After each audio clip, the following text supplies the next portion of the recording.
Quel regret pour Nikola Karabatic, le dernier match de sa carrière, acclamé tout de même à Lille après la défaite face à l'Allemagne, et c'est peut-être grâce aux basketteuses que les Bleus prendront leur revanche sur l'Allemagne.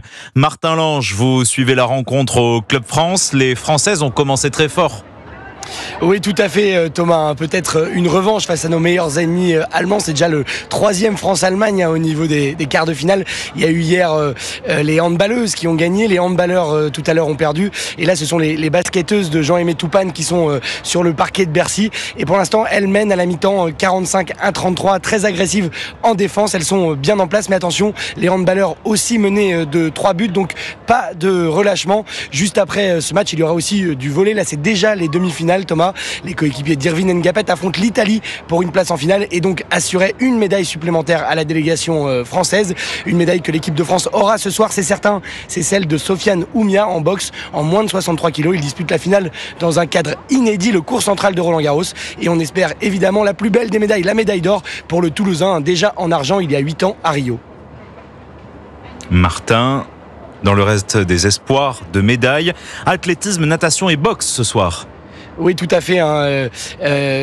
Athlétisme, ça va être assez compliqué, même si on suivra le 110 mètres haies de Sacha Zoya, un jeune espoir. La boxe, je viens de vous en parler avec Sofiane Oumia. À noter aussi quand même aujourd'hui la qualification des frères Lebrun, vous en parliez, par équipe. Au ping-pong, ils ont battu le Brésil 3-0. Et puis, comment ne pas parler du terrible scénario cet après-midi des handballeurs. Ils ont fait la course en tête tout le match contre l'Allemagne. Ils menaient encore de 2 buts à 1 minute du terme. Puis, l'Allemagne a marqué sur un jet de 7 mètres, il restait 6 secondes, les Français avaient la balle, ils n'avaient qu'à laisser le temps s'écouler.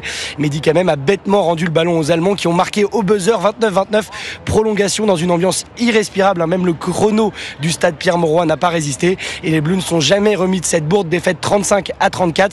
Depuis les Jeux de Pékin en 2008, l'équipe de France de hand avait toujours atteint la finale du tournoi olympique. Terrible désillusion donc, qui plus est à domicile, et pour les adieux d'une légende du sport français, un Nikola Karabatic qui tire sa révérence à 40 ans. C'est cruel, on doit le gagner ce match. Il doit y avoir 1% de chance qu'il revienne et qu'il gagne et ça se passe.